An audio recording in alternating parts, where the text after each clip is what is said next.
Bem-vindos! Meu nome é Ricardo Benchim e, com a ajuda de Deus, vamos tentar dar uma introdução a uma área muito fascinante que, ao longo da história, desde a antiga Grécia, tem se desenvolvido. Não é mais do que a lógica. Ela tem uma relação intrínseca, como vamos ver nesta introdução, breve introdução, com a matemática. Vamos ver então, gente. Simbora! Simbora! Então, vamos lá! Primeiro, o que é etimologia? Alguém que conhece, talvez fica aí, né? Mas quem não conhece, vamos aprender. Vem do grego, etimologia. Oxente, mas vocês reconhecem aqui o que está escrito? Bom, bom, bom, bom, bom, bom. Isto que está escrito aqui está justamente no alfabeto grego. Eu recomendo para vocês procurarem na internet, no Wikipedia, o alfabeto grego e vocês vão ver letra por letra, né? Letra por letra, é um epsilon, tau, aqui temos um y, um mu, um ômicron, lambda, ômicron, gama, iota, alfa.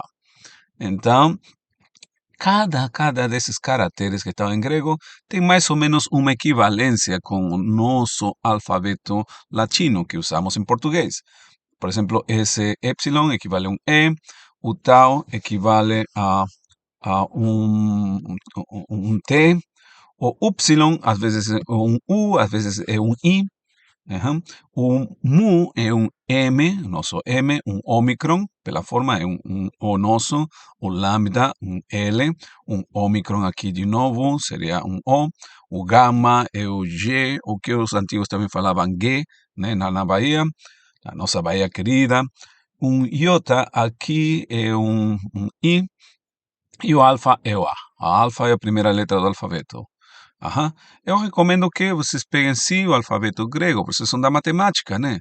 Vocês têm que ter um apego pelo conhecimento, apreciar o conhecimento. Então, bom, e tentem com esse alfabeto escrever seu nome em grego. Se eu pedir na prova, escrevam seu nome em grego, vocês têm que saber, né? Vocês já procuraram, tem o alfabeto do lado e vá, né? Blá, blá, blá, blá, blá, blá, blá. Bom, etimologia é uma palavra que tem por construção duas. Quais que são? Etimon e logia. E aqui vocês estão vendo que essa logia aqui tem algo de parecido com logi, né? Lógica, só que aqui logia. E de fato é. Mas vejamos então, o que é etimon e o que é logia? Etimon é o sentido verdadeiro. E logia é estudo tratado de. E como aqui já estamos falando com palavras, tem algo que é implícito, que está tacitamente aí, né? Está escondido. Então, são palavras. Então, seria o sentido verdadeiro, o tratado do sentido verdadeiro das palavras. Essa seria, então, a definição que a gente usa para etimologia. Cada palavra tem seu sentido, tem sua raiz, tem uma origem. As palavras não surgiram por aí. Tudo tem uma construção, um porquê. E se vocês percebem e vai indo para trás, deve ter uma origem sim. Então, continuemos. Novamente do grego. Vejamos agora. Queremos ver a etimologia da palavra lógica. Qual seria, então, a etimologia da palavra lógica, né? Vejamos, então.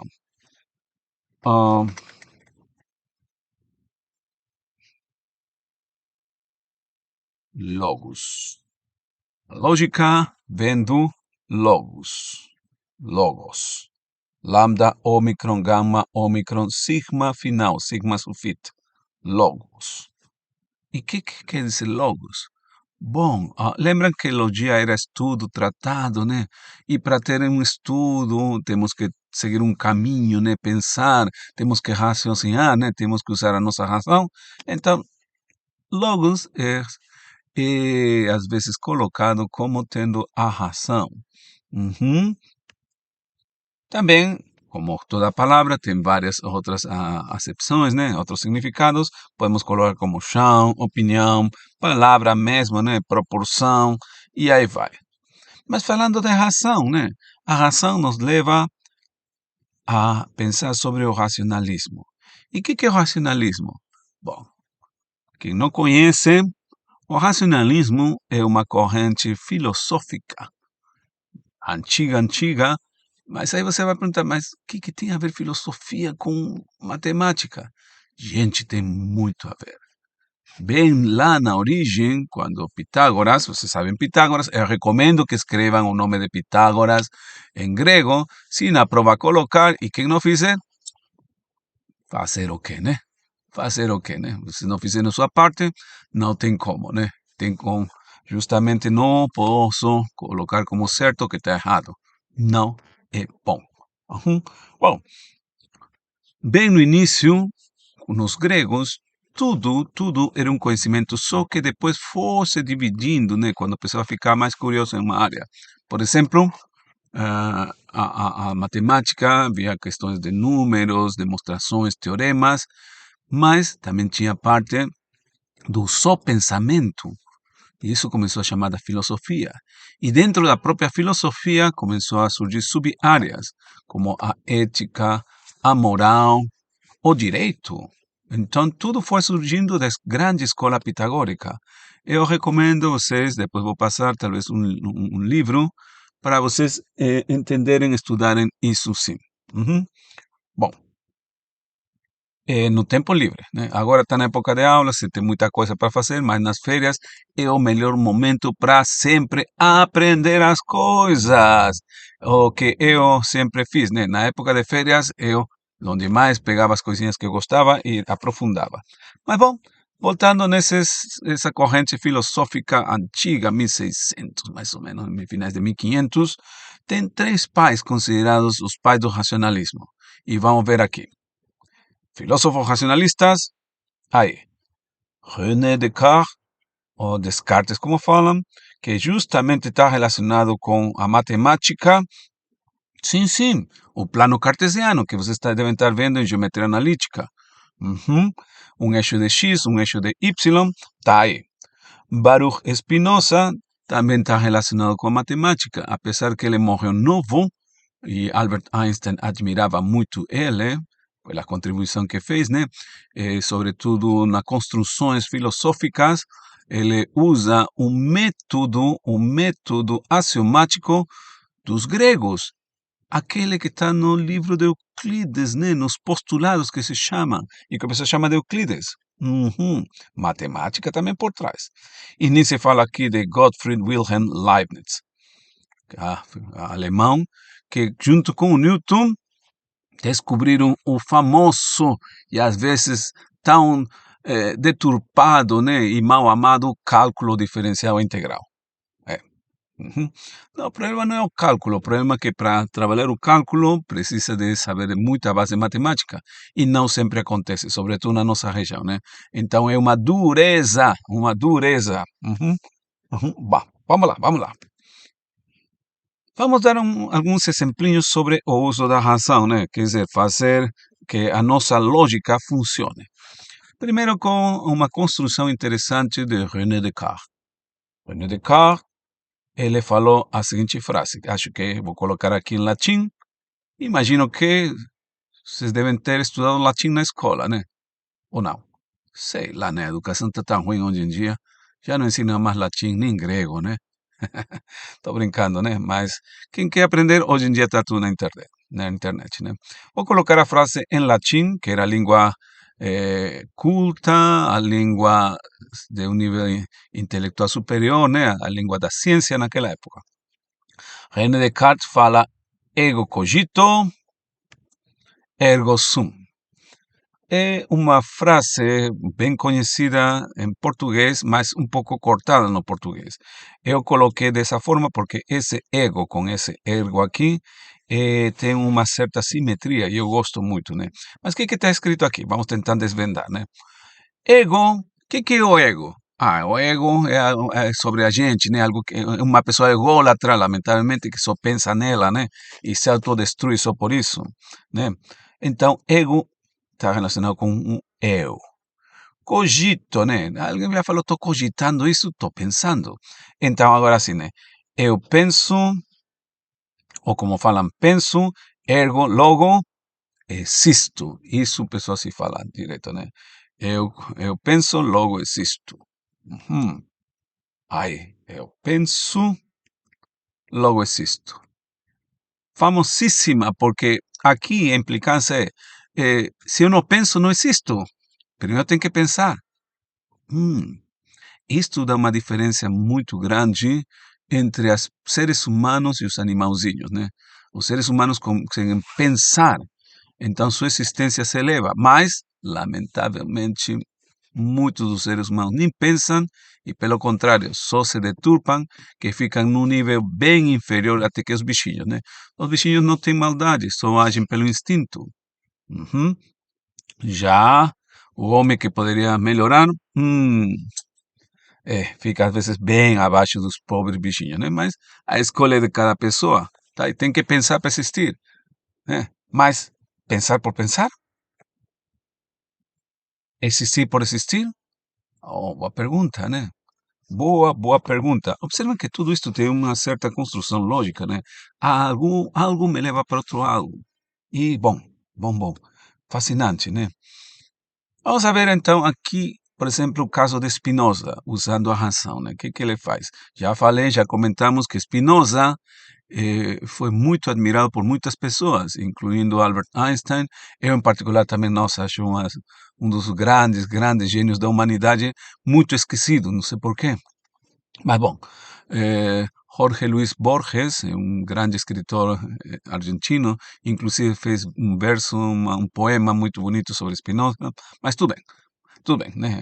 Quem sabe por aí você nas suas férias consegue estudar um pouquinho sobre a vida, obra de Spinoza. Hoje está mais fácil dada a internet. Bom, o que fez Spinoza? Ele fez uma prova de existência de Deus, uma prova axiomática, que se coloca postulados, definições, e sobre isso vai construindo proposições e teoremas, né? E ele chega à questão de que Deus tem que existir. Uhum. Então, segundo Spinoza, feita essa prova, e na verdade ele fez essa prova como uma procura pessoal. Ele queria saber se o Deus que tanto falavam dele na infância, se realmente existia ou era uma simples invenção. E ele consegue, né, nessa procura pessoal, provar, fazer uma prova muito sólida. Eu acho que uma das, eu acho mais sólida, mais do que de Leibniz ainda, que foi muito criticado por Russell. Russell. Sim, eu acho que talvez por isso que a pessoa tentou abafar a Spinoza, né? Mas bom, essas já são outras histórias. Continuemos então. Segundo Spinoza, dado que Deus existe, ele nos deu muitas coisas e um dos maiores presentes foi justamente a faculdade de poder pensar e razonar, né? Uhum. Oh, e ele fala também, o maior pecado, segundo Spinoza, não estou falando, não é religião, não tem nada, né? O maior pecado é não fazer uso da razão. Então, gente, se Deus deu essa faculdade de pensar, né? Como a minha mãe sempre falava para mim, para que Deus deu cabeça para você? Só para pentear cabelo? Eu nunca penteo cabelo, né? Mas tudo bom. Ela tá certa, né? Que sim, temos que pensar em cada momento. Segundo Spinoza, também é fundamental. E ele vai mais além no Tratado Teológico Político, é um dos livros que ele escreveu, né? Ele fala que toda pessoa tem que fazer suas construções, independente se estão certas, estão erradas, são bonitas, são feias, eu gostei, não gostei. Toda pessoa tem que fazer suas construções, usando a razão. E, na contrapartida, toda outra pessoa tem que respeitar o que a outra pessoa pensa, mesmo discordando. Mas, bom, ele está usando, pelo menos está tentando usar, né? Aham. Hoje em dia, lamentavelmente, tem correntes que acham que se você não pensa que neles, você é inimigo. Delicado, complicado, né? Temos que respeitar. o que outro pensa, independente se você acha que esteja certo ou errado. Uhum.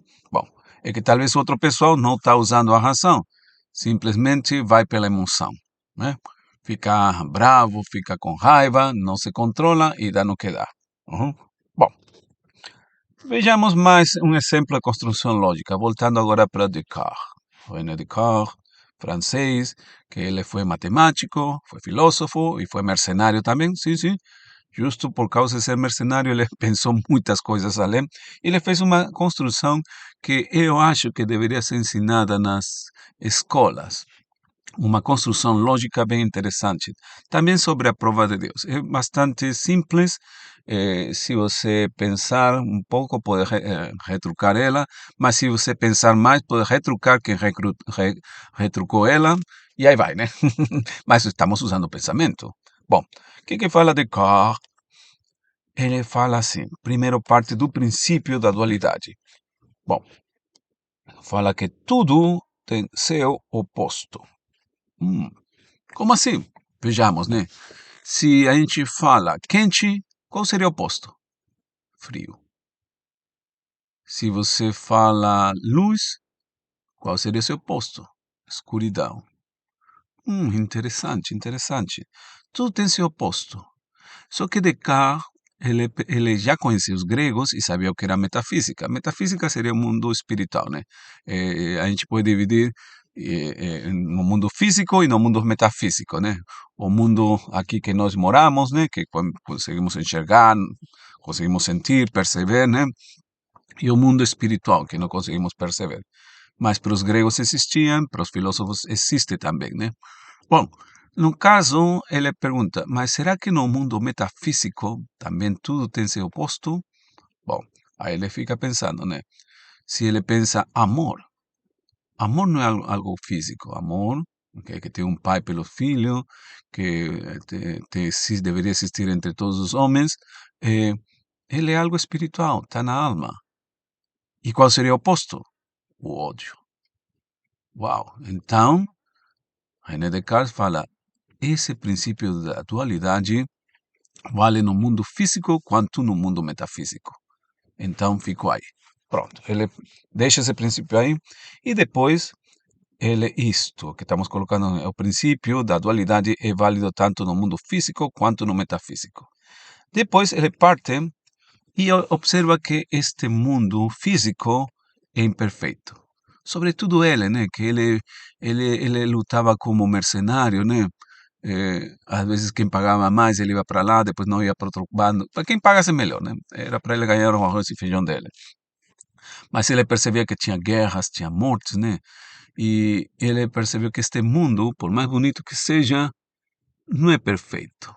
Por mais que existam coisas que tendam à perfeição, não, né? Até as árvores com o tempo morrem, né? Árvores que duram séculos de séculos, mas morrem, né? Hum, Bom, tem doenças, né? Epidemias, a gente bem sabe disso, né? Uhum. Tem o egoísmo, a maldade do homem e vai indo por aí, né? Então, este mundo físico é imperfeito. Doenças, mortes, guerras.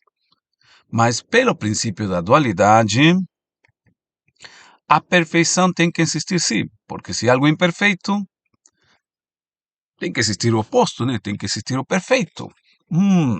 Princípio da dualidade. Oh, então neste mundo podemos ver que não vai existir essa perfeição. Não neste mundo físico. Tem que ser no mundo metafísico, no mundo espiritual. E essa perfeição absoluta ao extremo, tendendo ao infinito, é o que podemos chamar de Deus. Simples, né?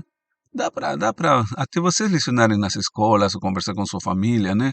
Dá, com certeza. Só que tem um porém. Qual foi o porém? Que em nenhum momento, vamos situar na época histórica, né? A pessoa sempre quer poder, né? Luta por isso, faz guerras por isso, né? Em nenhum momento da construção aqui, e dada a realidade de Descartes, a gente coloca a igreja. Isso feriu um poder que existia muito, muito, muito dominante na época. Então, é uma coisa que o pessoal não gostou muito, né?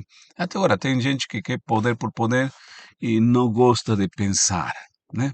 Só quer poder e fica cego pelo poder. Mas tudo bom, esse é o contexto histórico, né?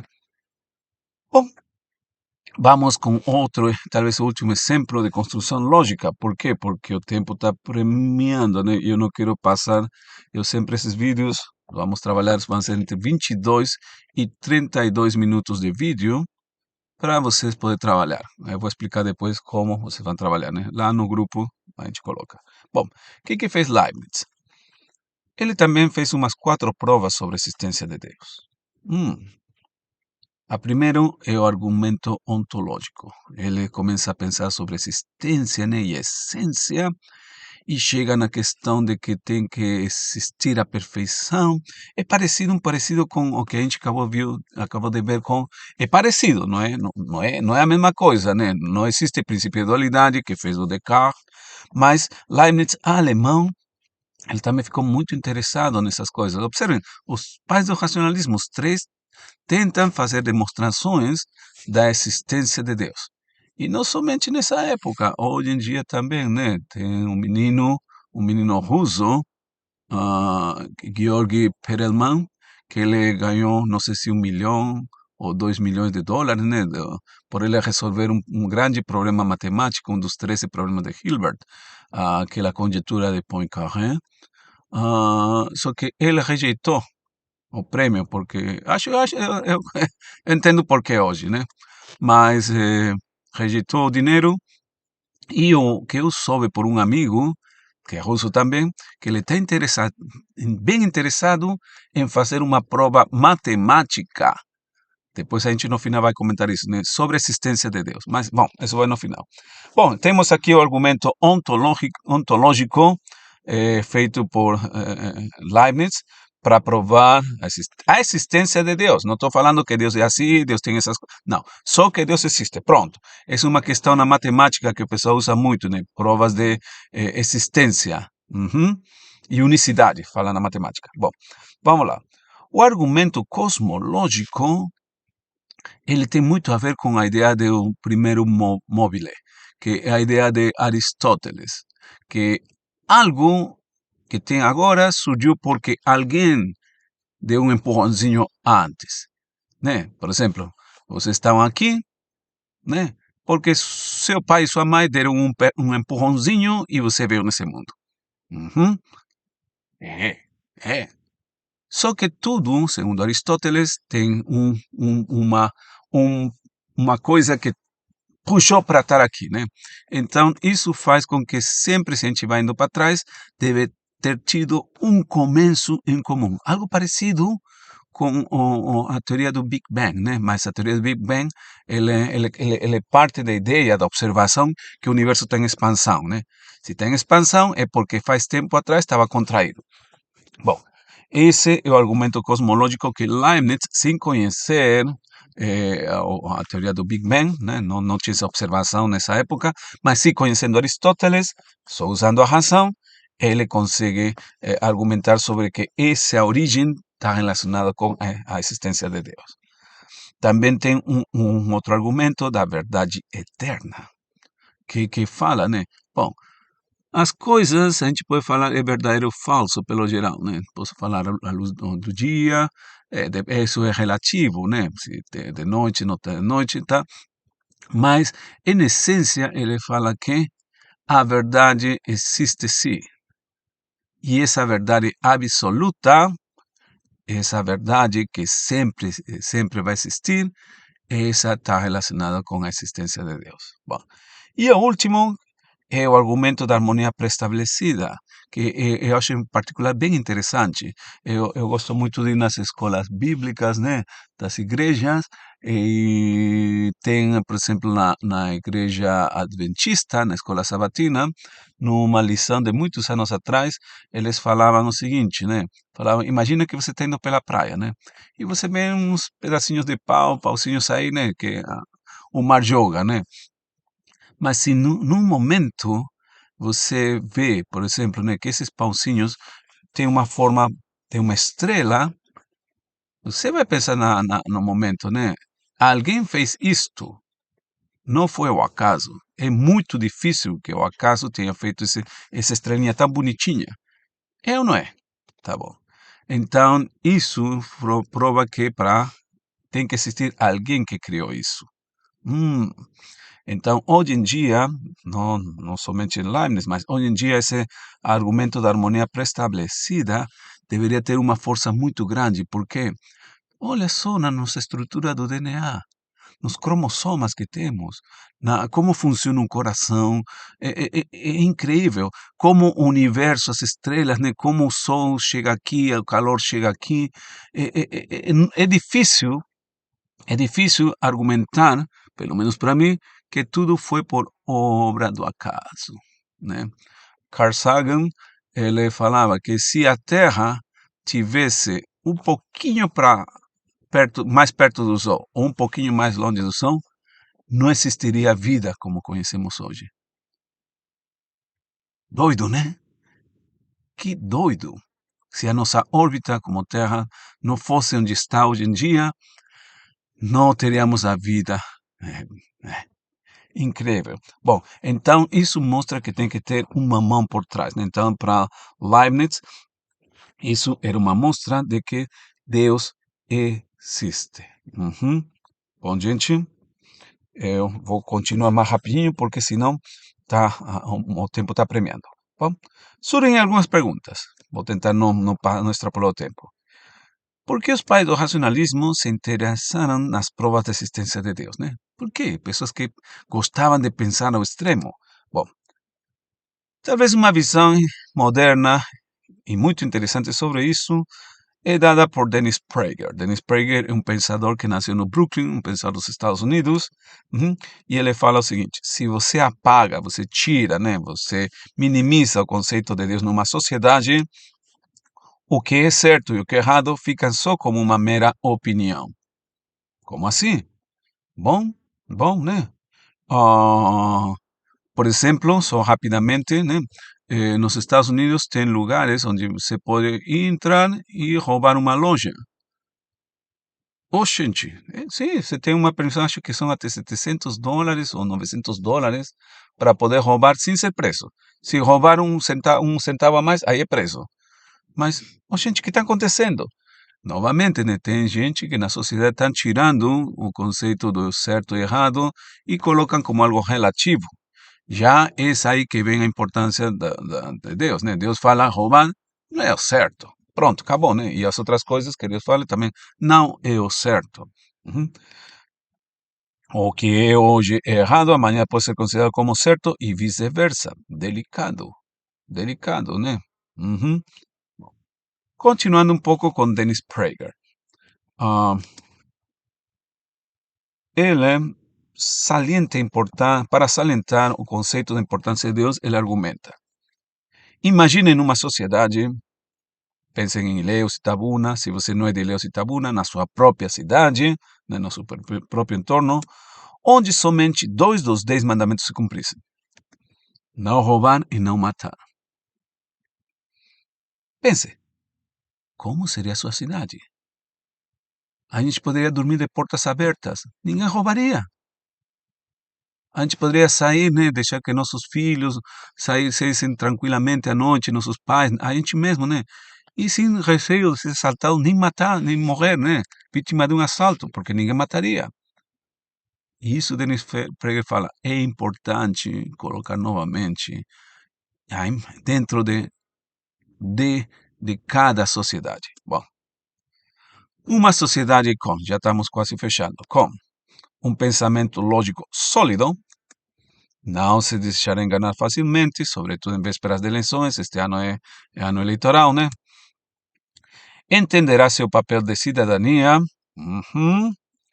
não irá procurar a felicidade nas coisas materiais. Aqui eu coloquei Ben-Zruel. Ben-Zruel é um menino de Israel que mora em São Paulo um bom tempo, e ele fala, né, porque uma das coisas que eu observei, a pessoa gosta muito de ostentar.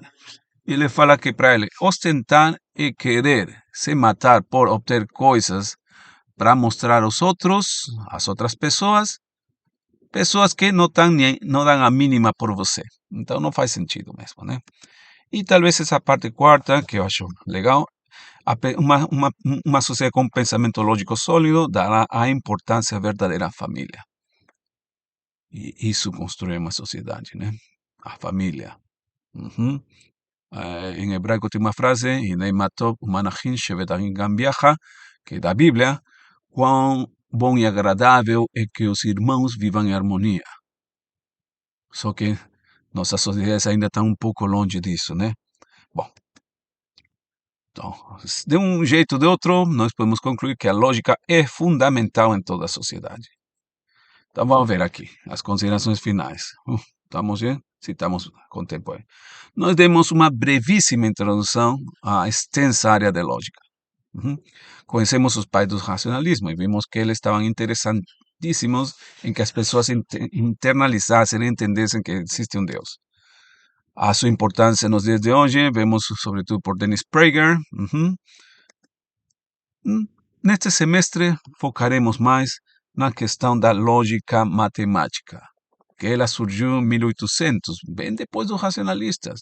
Imaginem se vocês conseguem fazer uma prova com argumentos lógicos matemáticos que nosso amiguinho, né, o russo, Georgi Perelman, está tentando fazer. Não deve ser fácil, com certeza. Mas, se querem tentar, intentem. Quem sabe por aí vocês conseguem, né? Mas essas ferramentas para fazer essas demonstrações matemáticas é o que vamos trabalhar, de lógica matemática, né? Vamos trabalhar ao longo do semestre. Então, não percam os próximos capítulos desta novela, né? Shalom. Litraot.